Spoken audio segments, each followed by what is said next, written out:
নতুন বাংলাদেশ বিনির্মাণে হিংসা ও প্রতিশোধের রাজনীতির অবসান চায় জামায়াত ইসলামী।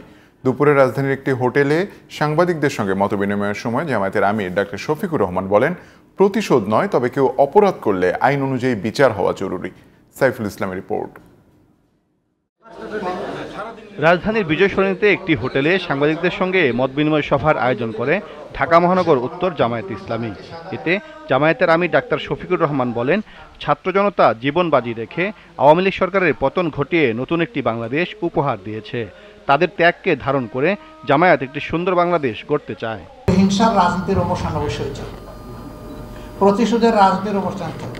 দল হিসাবে আমাদের উপরে যা করা হয়েছে, এই জুলুম শব্দ বলতেও আমার কষ্ট লাগে।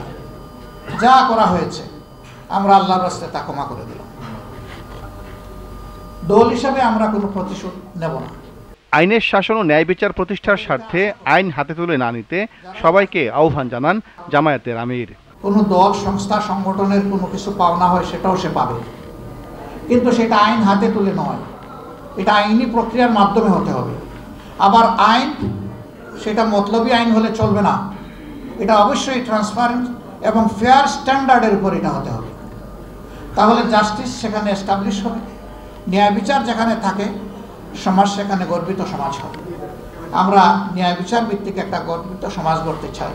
দেশের স্বার্থে নির্ভয়ে সত্য প্রকাশে সাংবাদিকদের প্রতি আহ্বান জানিয়ে জামায়াতের আমির বলেন, তাদের দল ক্ষমতায় গেলে গণমাধ্যমের পূর্ণ স্বাধীনতা নিশ্চিত করা হবে। আমি যদি বাংলাদেশকে সেইভাবে না নেই তাহলে আমি ইনসাফ করতে পারবো না। Saiful Islam, GTV news, Dhaka.